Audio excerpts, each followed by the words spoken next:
স্বাগতম সবাইকে। তো আজকের ক্লাসে আমরা দেখব হচ্ছে স্টিম পাওয়ার প্ল্যান্ট। লাস্ট ক্লাসে সামান্য একটু টাচ দিয়েছিলাম স্টিম পাওয়ার প্ল্যান্টটা আসলে কীভাবে হয়।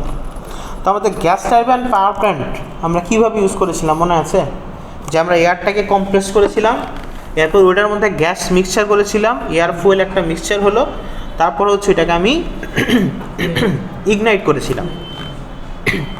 তো ইগনাইট করার পরে যে ফোর্সটা ডেভেলপ করেছিল ওইটা দিয়ে কি আমি টারবাইনটা ঘুরিয়েছিলাম, ঠিক আছে?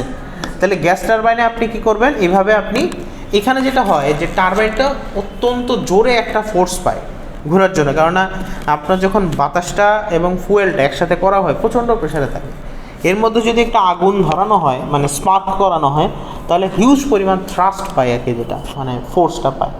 তো গ্যাস টারবাইন পাওয়ার প্ল্যান্টগুলো হচ্ছে হেভি ফোর্স বা হেভি স্টার্টিংয়ের জন্য আমার ইউজ করা হয়। এটা কিন্তু জেনারেশনের পাশাপাশি আমার এরোপ্লেনেরও ফোর্স জেনারেশনের কাজ লাগে। ওকে, আচ্ছা, এখন যেটা হচ্ছে, এখন আমাদের আরেক টাইপের পাওয়ার প্ল্যান্ট আছে যেটা হচ্ছে স্টিম পাওয়ার প্ল্যান্ট। ওকে, এটা একটু মনে হবে শান্ত শান্ত, কিন্তু এটাও এতটাও থাকে না। স্টিম আমাদের মাথায় আসে কি আস্তে আস্তে ধোয়া বেরোচ্ছে এরকম কিছু একটা। ওকে, কিন্তু আমাদের মাথায় আনতে হবে কি, যখন আমরা প্রেশার কুকারে রান্না করি, প্রেশার কুকারে কিন্তু অত্যন্ত মানে প্রেশারাইজড গ্যাসটা বের হয়। ওটা যদি আপনি মানে ওইটা দিয়ে হুইসেলটা দিয়ে যদি বের না হতো তো আলটিমেটলি কিন্তু জিনিসটা ব্রাস্ট করে যেত, এত প্রেশার। তো আপনি যদি গ্যাসকে পানিকে উত্তপ্ত করতে পারেন, সেখান থেকে যে গ্যাসটা হয় সেটারও কিন্তু প্রেশারটা অনেক বেশি থাকে, ঠিক আছে? সো এইখান থেকে আমার আসে হচ্ছে স্টিম পাওয়ার প্ল্যান্টের কনসেপ্ট, যেখানে হচ্ছে মেইন জিনিস হচ্ছে আমার একটা বড় একটা চেম্বার, সেটাকে বলা হচ্ছে বয়লার। ওকে, তো এইখানে হচ্ছে মেইন আগে আসি। তো এটা বেসিক্যালি এটার একটা নর্মাল ডায়াগ্রাম, আমরা এই ডায়াগ্রামটা জাস্ট বোঝার জন্য দেখব, আসল ডায়াগ্রামটা আমরা একটু পরে দেখতেছি। তাহলে শুরুতে কি হলো, আমার পানি পাম্প করা হচ্ছে, পানিটা পাম্প করো যেখানে কোনো একটা জায়গা থেকে ধরেন আনা হয়েছে। তো এই পাম্প করার পরে জিনিসটা কোথায় যাবে? বয়লারে যাবে। বয়লারে কি হবে? জিনিসটা উত্তপ্ত হবে। পানিটা উত্তপ্ত হলে কি হবে? স্টিম হয়। তাহলে স্টিমটাকে আপনি কম্প্রেস করে রাখছেন একটা চেম্বারে, তাহলে কি হবে? প্রেশার বাড়বে না? তাহলে ওই প্রেশারটা আপনি কী করবেন? টারবাইনে দিয়ে দিবেন। তাহলে টারবাইনটা কি ঘোরা শুরু করবে, এবং টারবাইন ঘোরার পরে বাকি বাতাস ফেলে দিবেন। এতই পানি হয়ে গেছে আমার, তাহলে বাকিটা আবার কনডেন্স করবো, কনডেন্স করে এরপর আবার পানি করে আবার পাম্প করে চালিয়ে দেবে। বুঝে গেছে? এটা সিম্পল ডায়াগ্রাম কনসেপ্ট। সো এখন এইভাবে আমার কী চলবে, স্টিম পাওয়ার প্ল্যান্টটা চলবে। আমার গ্যাস টারবাইন পাওয়ার প্ল্যান্টে একটা সমস্যা ছিল। কী সমস্যা বলতে পারবেন? আমার যে এয়ারটা কম্প্রেসড করা হইতো ওইটা কিন্তু প্রেশার দেওয়ার জন্য কি আবার ওর মধ্যে থেকে পাওয়ার যেত না, মনে আছে? স্টার্টিং মোটর যেটা, ওইটাকে পাওয়ার দেওয়ার জন্য কিন্তু আবার ওই হাই প্রেশার টারবাইনটা ইউজ করা হচ্ছিল, আর লো প্রেশার দিয়ে আমি বাকি কাজ করতেছিলাম, তাই না? কিন্তু এইখানে কি ওইরকম আছে? এখানে ওইরকম নাই, কিন্তু এইটার ইফিসিয়েন্সি অনেক কম। কেন কম? এটা যে প্রসেসে তৈরি করা হয় ওই প্রসেসে আসলেই শুরুতে আমার এনার্জি এফিসিয়েন্সি কমে যায়। আপনি কয়লা পোড়াচ্ছেন, আর কয়লা পুড়িয়ে কতটুক পানি বাষ্প করলেন, আর ওই বাষ্প দিয়ে কতটুকু জেনারেশন হবে। সো আলটিমেটলি আমার পদে পদে ইফিসিয়েন্সিটা অনেক লো হয়ে যায়। কয়লা আনা মানেই তো ইফিসিয়েন্সি লো, বুঝা গেছে? তো এখন জ্বালানির কাজ কি? ও জ্বলে আরেকজনকে জ্বালাবে আর কি, তাই তো? এখন জ্বালানি শক্তি যদি থাকে কম, তাহলে তো কমই জ্বালাতে পারবে। ওকে, সো কয়লা যেটা, কয়লারও এরকম কয়েকটা ভাগ আছে। এটা কোলের এরকম কয়েকটা ভাগ আছে, যে উৎকৃষ্ট কয়লা, যেমন হচ্ছে বিটুমিন। এরপর হচ্ছে একবারে লো কোয়ালিটির কয়লা আছে পিট কয়লা। তা আপনি পিট কয়লা 1 টন দিয়ে যে পরিমাণ এনার্জি জেনারেশন করতে পারবেন, বিটুমিনে তারও বেশি হবে। হ্যাঁ, এখন কয়লার এই শক্তিগুলি কীভাবে ডিটারমাইন করে, কীভাবে নির্ণয় করে? ওর জ্বালানি শক্তি হিসাব করে। ওকে, কার জ্বালানি শক্তি বেশি, কোন কয়লা জ্বালানি শক্তি বেশি। ওকে, এখন আমার কোশ্চেন আসতে পারে, এর আগের ক্লাসে একজন কোশ্চেন করছিল, আমি কয়লা না দিই অন্য কিছু দিই, কাঠ দিই, কাগজ দিই, যেটা মন চায় ওটা দিই, কিন্তু সমস্যা কি? সমস্যা হলো আপনি কয়লা দিয়ে যে পরিমাণ এনার্জি জেনারেশন করে পোড়াতে পারতেছেন, আপনি যদি কাঠ দেন তার আগে পুরো ছাড়খার হয়ে যাবে, বুঝে গেছে? কিন্তু আমার এত লাভ হবে না। তো জিনিস হচ্ছে যে আমার অবশ্যই জ্বালানিটার কোয়ালিটির উপর ডিপেন্ড করে, সেইটার উপর ডিপেন্ড করে। কিন্তু আবার দেখবেন আজকাল নতুন নতুন কয়লা প্ল্যান্ট আসছে, ultra critical, ultra super critical coal, ওই যেটা মাতার বাড়িতে আছে, তারপর পটুয়াখালীতে একটা আছে, এখানে কিন্তু সুপার ক্রিটিক্যাল কোয়েল ইউজ করা হয়। তো সুপার ক্রিটিক্যাল কোল ইউজ করলে যেটা হয় যে ওরা আরও গুঁড়া গুঁড়া ফর্মেটে থাকে, শুধু জ্বালানি দক্ষতাটা নর্মাল কয়লার চেয়ে আর একটু বেশি হয়। ওকে, ওগুলি ইম্পোর্ট করে আনা লাগে, ওগুলি আমাদের এখানে করা হয় না। আচ্ছা, সো যাই হোক, অনেক কথা বললাম। তো এটা হচ্ছে কি আমার অ্যাকচুয়াল প্রসেস। শুরুতে কি থাকবে, কোনো একটা বয়লার থাকবে, বয়লারে পানি দিবেন, বয়লার পানি উত্তপ্ত করে আমার টারবাইন ঘোরাবে, বাকি পানিটা আবার ওই ঠান্ডা করে পানি বানাবেন, এরপর আবার একই প্রসেস চলতে থাকবে। এইটা যদি আমি একটু বড় আকারে দেখি, আসলে জিনিসটা কেমন হয়, জিনিসটা হচ্ছে এরকম। এই গ্রাফটা সবার পাশে হবে। এই মিডের আগে আপনাদের পাওয়ার প্ল্যান্ট থাকবে 3টা, কোল না তো গ্যাস, স্টিম আর হাইড্রো।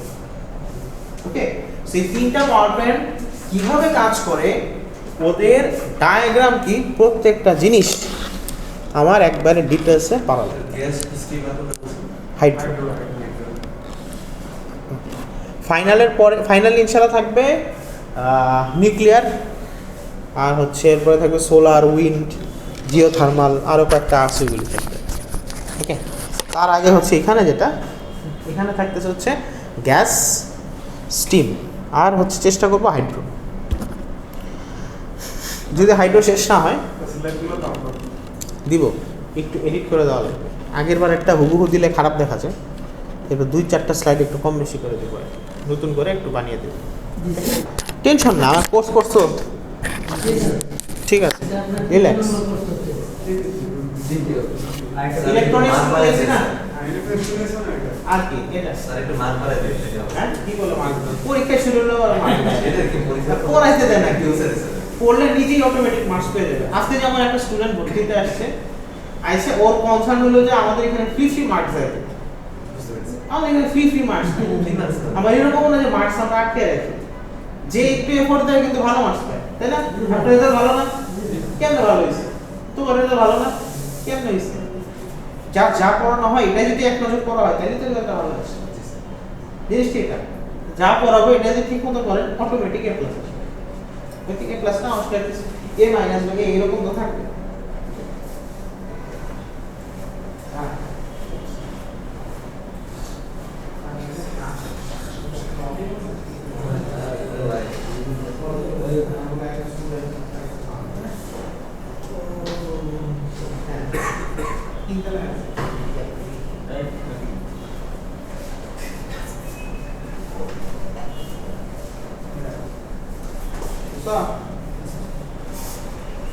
আচ্ছা, সো আমার এটা কিভাবে কাজ করে, তাহলে আমার শুরুতে কি করা লাগতেছে, বয়লার যে চলবে, বয়লারকে আগে গরম করা লাগবে না? বয়লারকে কেমনে গরম করবা? কয়লা কি রেখে দিলেই হবে? কয়লাকে পোড়াইতে হবে, তাই না? তাহলে ফার্স্টে কি করলাম, এই পার্ট আমি বলে দেবো। ফার্স্টে আমি ডিরেক্ট ধরো কয়লা এখানে পুরাচ্ছ, পুরাইলাম, কোথায় পুরাইলাম? ফার্নেস। ফার্নেসে পুরাইলে তুমি চিন্তা করলা বাইরের কোনো একটা জায়গা থেকে পানি আসছে, যেটার নাম ইকোনমাইজার। এই পানিটা আসছে, পানিটা যখন ফার্নেসে যাবে, মানে ফার্নেসের উপরে গরম হবে, তখন কি হবে? পানিটা কি বাষ্প হওয়া শুরু হবে না? ওই বাষ্পটা কোন দিকে যাবে?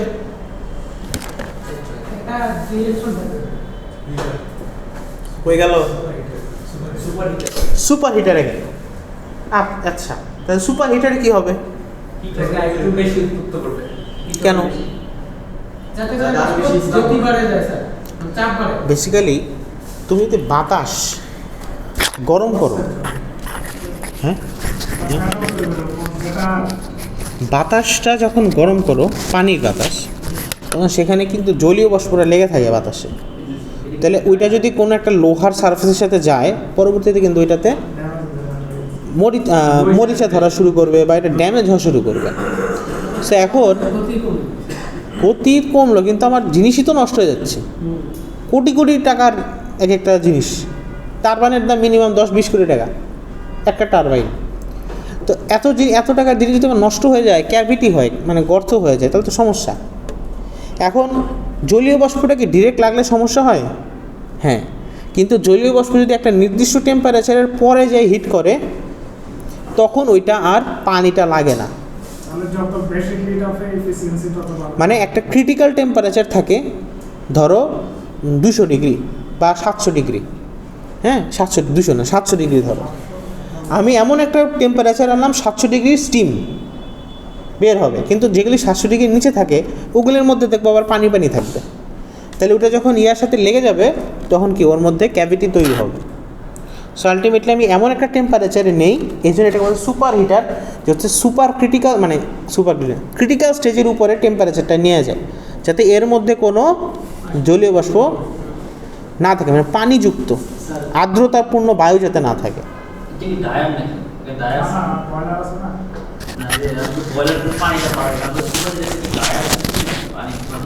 ড্রায়ার বলতে পারেন, মানে জিনিস হচ্ছে কি ড্রায়ারের কনসেপ্ট কাজে লাগানো হয়েছে যাতে পানিটার মধ্যে আর্দ্র বায়ুটা না থাকে, মানে এমন হিট হবে জাস্ট যাতে ফোর্সটাই আমার যায়, মানে বাতাসটাই যায়, কিন্তু ওই বাতাসের সাথে আর্দ্র বাতাস যাতে না যায়।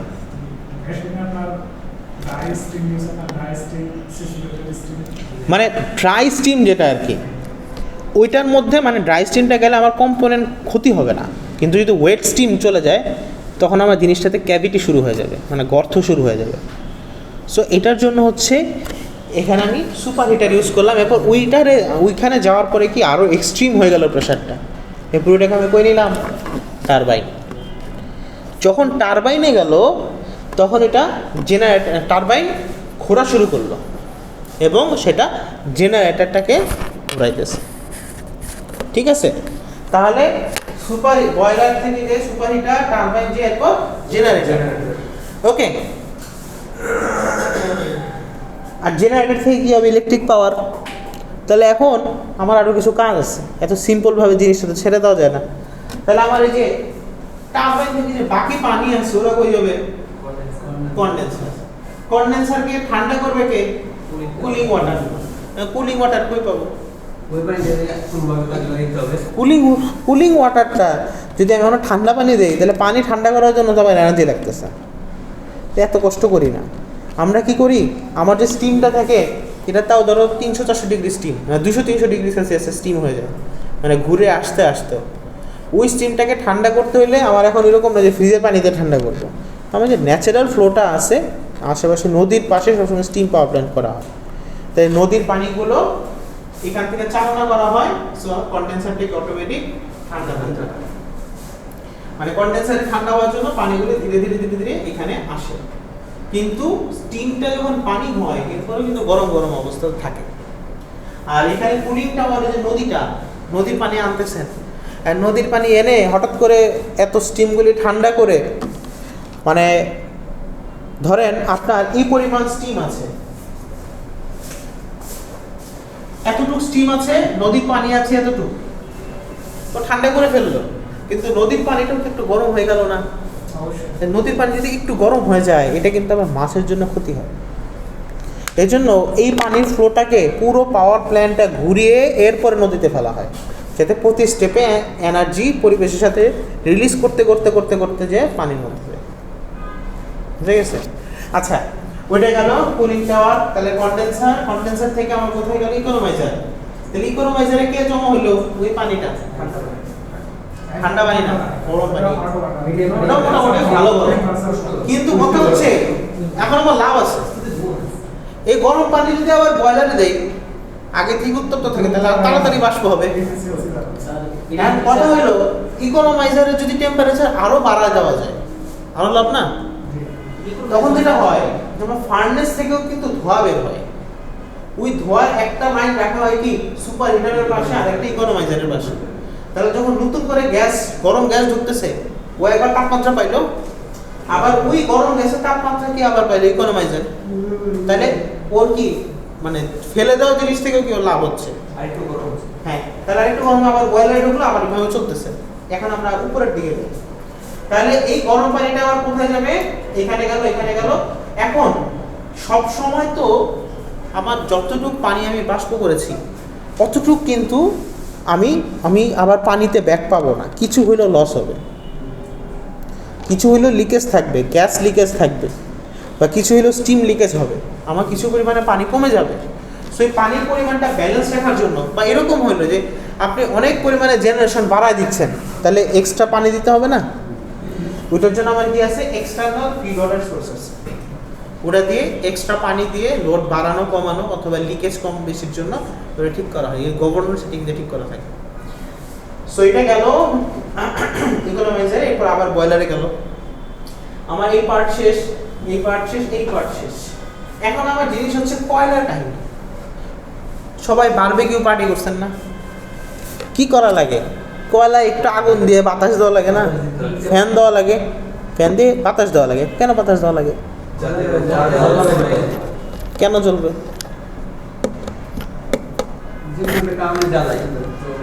বাতাস কেন দেই? গুড। অক্সিজেন সরবরাহ যাতে বেশি হয়, ভালো হয়। এখন আমার তো এরকম অক্সিজেন আলাদা করে দেওয়া সম্ভব না। আমি যদি অ্যাটমসফিয়ারের বায়ুগুলি বেশি চালনা করতে পারি তাহলে তো হইল। তাহলে এখন এই বায়ু চালনার জন্য আমার তো বয়লার একটা আবদ্ধ জায়গা, এখানে তো আমার সহজে তো বায়ু ঢুকতেছে না, তাহলে আমার চালনা করতে হবে না। তাহলে বাতাসটা নিলাম থেকে এয়ার প্রি হিটার থেকে, বাইরে থেকে আগে বাতাস নিলাম। এখানে একটা মোটর থাকবে বাতাস নেওয়ার, কিন্তু এখানে কম্প্রেসার থাকবে না। কেন? কম্প্রেস করার তো দরকার নাই, আমার খালি বাতাস চালনা করলেই হয়েছে, পাম্প থাকলেই হয়েছে। তাহলে এখানে বাতাস নিলাম, বাতাস নিয়ে দিক দিয়ে প্রেরণ করলাম, কিন্তু বাতাসটা একটু গরম করে নিলাম ওই যে ফার্নেস এরিয়াতে। তাহলে দেখবেন বাতাসটা যদি গরম হয় তাহলে গরম বাতাসে কি কয়লার একটু ভালো জ্বলবে। তাহলে এইটা ডিরেক্ট যাবে কি ফার্নেস। আর এই যে ফার্নেস আমি কি পাঠাচ্ছি? কয়লা না? তাহলে আমার এই পর্যন্ত কাহিনী শেষ। আর কয়লার কাহিনীটা কি হলো? ফার্স্টে কি ছিল? কয়লার গুদাম ছিল, ওখান থেকে কয়লা আনলাম, কয়লা কোল হ্যান্ডেলিং। কোল ম্যানেজমেন্টে যেটা হলো এটা সবচেয়ে ঝামেলার জিনিস।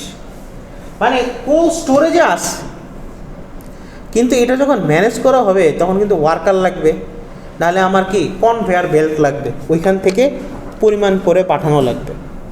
ওকে, ওই জায়গাগুলো একটু ঝামেলার। এগুলো আছে ম্যানুয়ালও করা হয়, আবার কোনো কোনো জায়গায় এটা অটোমেশনও আছে এখানে। ওকে, আচ্ছা। সো এখানে কেজি কেজি ধরে আমি কয়লা পাঠাইলাম। এরপরে কথা হচ্ছে আমার যে কয়লা পুড়লো, লাস্টে কি হয়? বারবিকিউ পার্টি করার পরে ছাই থাকে না? ছাই যদি কয়লার মধ্যে থাকে আর কিন্তু কয়লা ভালো করে জ্বলবে না। তো আমরা কি করি? বারবিকিউ পার্টিতে ছাইটা ফেলে দিই বা ভিজিয়ে দিই, এরকম কিছু একটা করি, পানি দিই যাতে না জ্বলে। কিন্তু এখানে কি করা হয়? এখানে কি এত পরিমাণে কয়লা এরকম ইচ্ছা মতো ফেলে দেওয়া হয়, পুরো অন্ধকার হয়ে যাবে আশেপাশে। তাহলে এটাকে আমি করবো অ্যাশ হ্যান্ডলিং করবো। তো অ্যাশটাকে যখন আমি ম্যানেজ করব, অ্যাশটা ম্যানেজ করার পরে সেটা এমনভাবে রাখবো যাতে পরিবেশের ক্ষতিটা সবচেয়ে কম হয়। ওকে, তো অ্যাশ হ্যান্ডলিং এর পরে আমি হ্যান্ডলিং গেল, এরপরে গেল হচ্ছে আবার অ্যাশ স্টোরেজ বলে একটা ইয়া থাকবে। ওই স্টোরেজে আমি জিনিসটা ব্যাক করে দেবো। এটা হচ্ছে নিচের দিকে থাকে পাওয়ার প্ল্যান্টে। এটা অ্যাশটা যখন হবে ওইটাকে পরে হচ্ছে নিচে ওই ইয়া দিয়ে ফ্লো, একটা বাতাসের ফ্লো থাকে, ওই দিকে অ্যাশগুলিকে হচ্ছে ধীরে ধীরে ধীরে ধীরে নিচের দিকে নিয়ে যাওয়া হয়। অ্যাশ স্টোরেজ থাকে, স্টোরেজে অ্যাশগুলি জমা রাখা হয়। ওকে, এরপরে অ্যাশ স্টোরেজেরও কিছু কাজ আছে। এগুলো আমাদের কিছু এনভায়রনমেন্টাল কাজ এত লাগে না আমাদের। এগুলো হচ্ছে কিছু মাটি চাপা দেওয়া হয় অ্যাশগুলোকে, না হলে এগুলো হচ্ছে অনেকে হচ্ছে অ্যাশ অনেক কাজেও ইউজ করে ইয়াটের জন্য। সার হিসেবে এত ইউজ হয় না, বাট এগুলো অন্যান্য কাজও থাকে আর কি। ইয়াতে জানি সিমেন্ট ফ্যাক্টরিতে কিছু অ্যাশ ইউজ হয়, ওইখানেও লাগে। আর এছাড়া হচ্ছে ম্যাক্সিমাম অ্যাশই হচ্ছে মাটি চাপা দিয়ে দেওয়া, কাজ। ওকে, আর কয়লা তো ওই মাটি চাপা দিলে আলটিমেটলি অ্যাশ এত ঝামেলা নেই। কিন্তু সমস্যা কি? সমস্যা হচ্ছে যে ফার্নেস থেকে পুড়ে যে কয়লা বের হচ্ছে সব অ্যাশ তো কালেক্ট করা যায় না, কিছু পুড়ে এই যে চিমনি দিয়ে যে বের হয় এইটা আমার পরিবেশের জন্য ক্ষতিকর। ওকে, রেড মার্ক না, এটা দেখেছে গরম, এই গরম বাষ্প গেল, এটা সুপার হিটারের তাপ দিল, ইকোনমাইজারের তাপ দিল, ফ্রি হিটারের তাপ দিল, তারপর লাস্টে চিমনি দিয়ে বের হলো। তারপরও যে বের হয় এরপর এটা 70-80 ডিগ্রি সেলসিয়াস থাকে, মানে এরপরও যে লাস্টে যে বের হচ্ছে এটা 70-80 ডিগ্রি সেলসিয়াস ভালো পরিমাণে। একটা কয়লা প্ল্যান্টের, আমার কোল প্ল্যান্টের ইফিসিয়েন্সি অ্যাপ্রক্সিমেটলি 32 থেকে 38%। 100 জুল কয়লা পুড়িয়ে আমি মাত্র 33 ওয়াট পাবো, 33 জুল ইলেকট্রিসিটি পাবো। বুঝা গেছে? তো খুবই কম। ওকে, কিন্তু আলটিমেটলি এইটা হচ্ছে এই টাইপের পাওয়ার প্ল্যান্টগুলো আমার হচ্ছে লংজিভিটি বেশি, প্লাস চালানো লাগতেছে। আমার তো আসলে জ্বালানি সংকট, এখন কয়লা ছাড়া তার উপায় নাই। কয়লার হচ্ছে দামও কম থাকে, কিন্তু গ্যাসের দাম তো বেশি। আর কয়লাতে একটা সমস্যা হচ্ছে পরিবেশের ক্ষতি, কিন্তু কয়লার জায়গায় যদি আমি গ্যাস ইউজ করি বা পেট্রোল ইউজ করি আমার তো অবস্থা খারাপ হয়ে যাবে, দেশের হিউজ পরিমাণ কষ্ট হবে। কয়লা আনার জন্য আমাদের একবার 2023-24 দিকে আটকে গেল না ইলেকট্রিসিটি, একদিন থাকে একদিন থাকে না এরকম অবস্থা। পরে ওই থেকে আসলো ফিলিপাইন ইন্দোনেশিয়া থেকে কয়লা আসলো, এরপর আবার সব ঠিক হইল। তো 2-3টা পাওয়ার প্ল্যান্ট না চললে অবস্থা খারাপ হয়ে যায়, এগুলি কয়লা বেসড। ওকে, কয়লা ছাড়া আসলে সম্ভব না। আশুগঞ্জে 5টা ইউনিট, এর মধ্যে 2টা ইউনিট কয়লার, রামপাল কয়লার, কিন্তু ওগুলো হচ্ছে একটু ভালো মানের কয়লা গেছে। ওকে, আলট্রা সুপার ক্রিটিক্যাল যেগুলো ওগুলো একটু ভালো। এখন একটা জিনিস হচ্ছে কি, ধরেন আপনার পাওয়ার প্ল্যান্ট হচ্ছে মংলাতে, আর বড়পুকুরিয়া কথা দিনাজপুরে। দিনাজপুর থেকে আমার এত টন কয়লা আনার চেয়ে আমি যদি ইন্দোনেশিয়া থেকে জাহাজে আরও 10 গুণ টন বেশি কয়লা আনতে পারি তাহলে আমার কষ্ট কমবে এবং পরিবহনটা সহজ হবে। আমার 10 টন কয়লা যদি আমি ট্রাক দিয়ে আনি তাহলে আমার যে পরিমাণে ট্রাকের তেল খরচ হবে, আমি যদি এর চেয়ে আরও বেশি পরিমাণে কয়লা জাহাজের তেল পোড়ায় আনি তাহলে কম্পারেটিভলি একটু কম যাবে। এই জন্য হচ্ছে পানিতে সবাই গুরুত্ব দেয়, কেননা পানিতে অধিক পরিমাণে পণ্য নেওয়া সহজ। জাহাজ যত বড় করবেন তত আমি জিনিস নিতে পারবো, চলতে এনার্জি লাগবে, বাট যত বড় করব তত পণ্য আমি নিতে পারবো। এই জন্য পানি পথে ইয়াটা করা হয়। কিন্তু সড়ক পথে যেটা সমস্যা, যে এত জ্বালানিতে আমার তো নষ্ট হয়। ট্রাক আসলে যে পরিমাণ তেল খরচ হয় আমার তো হিউজ পরিমাণ কস্ট বেড়ে যাবে। আচ্ছা, সো এইটাই, এটা হচ্ছে। এরপরে আমাদের এখান থেকে যে জিনিসগুলি জানা লাগবে এগুলি দরকার নাই। বয়লার, বয়লার সম্পর্কে জানা লাগবে। তো বয়লার কি? একটা ক্লোজ ভেসেল, একটা চিমনির কি বলে, একটা হচ্ছে ক্লোজড একটা সারফেস, যেটা হচ্ছে পানি গরম করা হয় যেটাতে। এটা 2 টাইপের হয়ে থাকে, একটা হচ্ছে ওয়াটার টিউব আর একটা হচ্ছে ফায়ার টিউব। আপনি যে ফার্নেস জ্বালাইতেছেন আর পানি গরম করতেছেন, ওটাকে চুলায় পাতিল দেওয়ার মতন এরকম তো না, যে পাতিল গরম হলে পানি বেরোলো ওইরকম তো না। আমার টিউব থাকে, ওই টিউব এরকম পেছানো টিউব থাকে, টিউবের মধ্যে দিয়ে পানি যায় আর চারপাশে কয়লা জ্বলতে থাকে। তো এটা প্রচণ্ড গরম হয়ে যায় পানিটা, তখন স্টিম হয় 700 ডিগ্রি 800 ডিগ্রি পর্যন্ত। Okay, so fire tube boiler, water tube boiler. তার ওয়াটার টিউবে কি এরকম টিউব থাকে, কিন্তু এটা গরম করলে এখানে যে স্টিম হয়। আর ফায়ার টিউবে কি টিউবের মধ্যে কয়লার গরমটা থাকে, আশেপাশে পানি থাকে, পানি ফুটে এখানে যায়। তো এটার এফিসিয়েন্সিটা একটু কম হয়। তাহলে 700-800 ডিগ্রিতে যে বয়লারে যে অ্যাক্সিডেন্ট হয় তাহলে মানুষটাই খুঁজে পাওয়া যাবে? হ্যাঁ, কিছুই পাওয়া যাবে না, ছাইও থাকবে না। ওকে, 700-800 ডিগ্রি মানে বুঝছো, 100 ডিগ্রি মানে কত? 100 ডিগ্রি হলে তো ধরে এইটা ফারেনহাইট, ওটা 36 ডিগ্রি, ওটা 38 ডিগ্রি ম্যাক্সিমাম। 102-3 ডিগ্রি হলে ম্যাক্সিমাম ধরো 38-39 ডিগ্রি, তাতে শরীর গরম হয়। আর তোমার গরম বলতে কি বলছি, ধরো ফুটান্ত পানি, এটা 100 ডিগ্রি সেলসিয়াস, ঠিক আছে? ওই 100 ডিগ্রি সেলসিয়াস পানিতে যে অবস্থা, তোমার এটা 7 গুণ। 700 ডিগ্রি তো হিউজ জিনিস, বুঝে গেছে? আচ্ছা এয়ার প্রিহিটার এটা গেল। আচ্ছা বয়লার, তাহলে বয়লার দুই রকম, ওয়াটার টিউব আর ফায়ার টিউব, এগুলি ছবিগুলি লাগবে, বুঝে গেছে? আচ্ছা এরপরে এয়ার প্রিহিটারে কি করে, এয়ারটা নিয়ে আমি আগে থেকে হিট করি। এয়ার প্রিহিটারে এতটুকু খালি জানলেই হবে। সুপার হিটার, সুপার হিটারটা কি? Super heater is a device used to convert saturated steam or wet steam into dry steam. মানে হচ্ছে আমার ড্রাই স্টিমটা জেনারেট করে দেয়। আচ্ছা সুপার হিটারের আর দরকার নাই কাজ। ইকোনমাইজার, ইকোনমাইজারের কাজ কি? ইকোনমাইজার একটা ডিভাইস বা হচ্ছে একটা ভেসেল, যেটা হচ্ছে পানিটা যে আগের যে বয়লারে যাবে তার একটু গরম করে দেওয়া। এখান থেকে এক্সস্ট লাইনের সাথে একটু কানেকশন থাকে। এটা স্যার কি দিয়ে গরম করা আলাদা হিটার টাইপের স্যার। এটা হচ্ছে কি আলাদা গরম না, মানে এটার মধ্যে যে স্টিমটা থেকে পানিটা ঠান্ডা করে রাখলো না, ওটা তো অলরেডি একটু গরম আছে। আর এরপরও আমার যে এক্সস্টটা যাচ্ছে না ফার্নেস থেকে, ওইটা এটার পাশ দিয়ে যায়। কিছুক্ষণ আগে যে ড্রয়িং এ দেখালেন হ্যাঁ, তাহলে এটা আমার কি এজন্য আগে থেকে একটু গরম হয়ে থাকে পানিগুলি। মানে যত গরম জিনিসকে আমি গরম করবো তাহলে কম লাগবে এনার্জি। আচ্ছা ইকোনমাইজার গেল, রিহিটার দরকার নাই এটা। ডায়াগ্রাম দেখে মনে হচ্ছে একটু বিষয়। তাহলে আমার একটা বয়লারে কি কি জিনিস থাকে একটু জানি। ওয়াটার লেভেল ইন্ডিকেটর থাকবে অবশ্যই, তাহলে কতটুকু পানি আছে এটা হিসাব থাকবে। প্রেসার পজ থাকবে, নাহলে তো প্রেসার কত হলো এটাও বুঝবেন না। না স্যার। আচ্ছা এরপর স্টিম স্টপ ভালভ থাকবে, অতিরিক্ত স্টিম হয়ে গেলে নিচ থেকে কিছু বের করে দেবে, টারবাইনেও পাঠাবে না।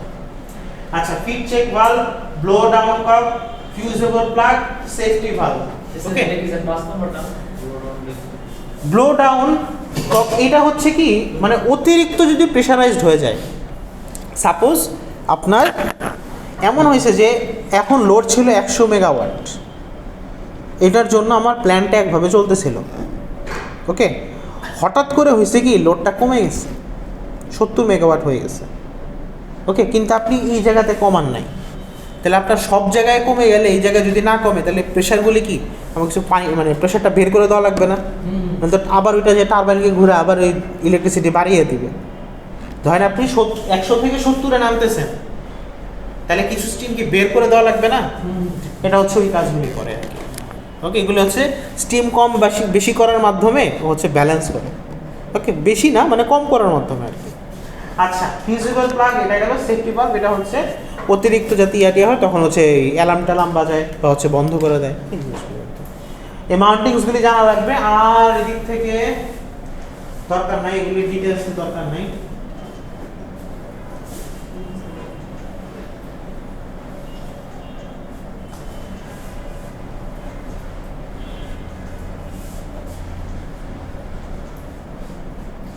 না এগুলো আমি কিছু কমিয়ে দিব। হ্যাঁ আচ্ছা, টারবাইন কয় রকমের হয়ে থাকে? Steam turbine, water turbine, wind turbine, gas turbine. এগুলি তো জানা কথা, এগুলিতে যাব না। তো বেসিক্যালি স্টিম টারবাইন এতটুকুই। তো বেসিক্যালি ডায়াগ্রাম এবং স্টিম টারবাইনের যে কনসেপ্ট সেটা মানে কিভাবে স্টিম টারবাইনের মধ্যে কয়েকটা কম্পোনেন্ট আছে, এটা একটু লিখে রাখেন। Air preheater, economiser, boiler, boiler কত প্রকার এই জিনিসগুলি বর্ণনা জানতে হবে। বয়লার, বয়লারের types, economiser, air preheater. Okay, আর কি ছিল? স্যারটা আবার বলুন boiler and boiler types. Boiler type economiser, economiser আসলে ধরেন 2-3 মার্কে আসলো, আপনি বললেন ইকোনমাইজার এটা ওই এখানে এই দুইটার মধ্যে থাকে, ওই এক্সস্টে কাজে লাগে পানিগুলিকে আগে থেকে একটু উত্তপ্ত করে রাখে। তাহলে ইকোনমাইজার, এরপরে গেল এয়ার প্রিহিটার। বুঝলে এয়ার প্রিহিটার ওই যে বাইরে থেকে যে বাতাস ঢুকাচ্ছে একটু গরম করে নিচ্ছে। ওকে, আর হচ্ছে পুরো হোল ডায়াগ্রাম স্টিমের। যদি ডায়াগ্রাম আসে মিনিমাম 7 মার্ক। স্যার 3 নম্বর ডায়াগ্রাম দিন স্যার, ডায়াগ্রাম দেখে আমরা তিনটা দিবেন, বর্ণনা স্যার? দেবো। ডায়াগ্রাম কি 3টা ডায়াগ্রাম তো ধরেন কোশ্চেনে তো আমার থাকবে 3টাই, কিন্তু কোশ্চেন তো থাকবে 2টা, কোন এটা এর এটা কোনোটাই মানে 3টার মধ্যে মিনিমাম 2টা আসবেই। বুঝা গেছে? 10 মার্ক 3টা বুঝতে পারেন স্যার 10 কে দিয়ে 10 মার্ক দিয়ে